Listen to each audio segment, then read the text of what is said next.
Hello.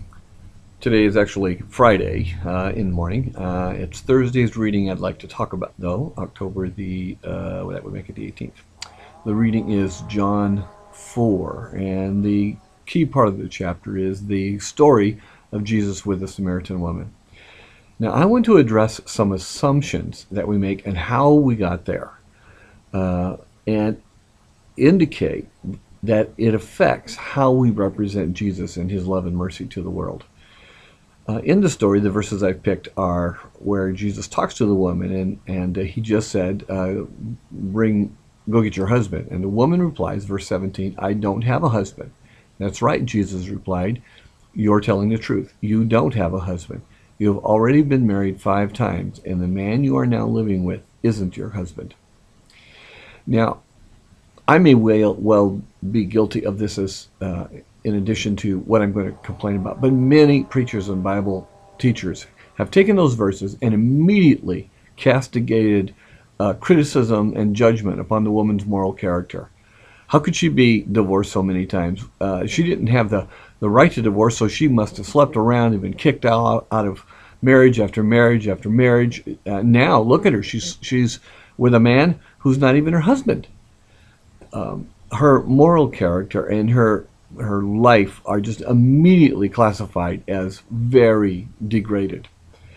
Now, what's really interesting to me is that Jesus does not respond to her in a way that would indicate that.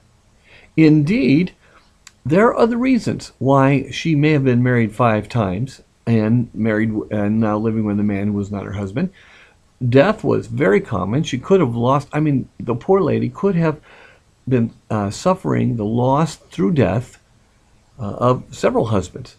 And she also might have been suffering under the whimsical, destructive power of divorce that men owned it today. Indeed, some Jewish scholars wrote that all they needed to do was mess up the meal for the night and they could be divorced.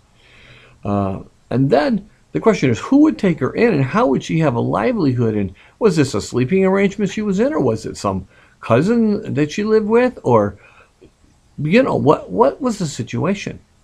Now, there is a place where Jesus does condemn, or rather warn a woman who is caught in a moral failure, and he says to her, go sin no more. He doesn't say anything like that to this woman. In fact, they engage in quite a thorough theological discussion. Here's the point. When we make assumptions about people, in our body language, in our behavior, in the tone that we set, in the way that we talk, or our facial reactions, those assumptions will leak out. If we believe someone is a terrible person or has God's judgment upon them, that we will communicate that way. It will come out. It'll leak out. There's not much we can do about it. So our goal has to be to love people and appreciate and accept people the way Jesus did. And when we read this story as an example of Jesus extending God's love to someone with those kind of eyes, it's amazing in its content for teaching us what love and acceptance of another human being look like. I would really encourage you that if you've ever heard this story, read this story with someone telling you that the woman was had a destructive moral character, that you go back and read it again, thinking about the fact that she may have lost several husbands to death. She may have been manipulated by the divorce system. She may have been financially misused as well as sexually misused. There's all kinds of possibilities here.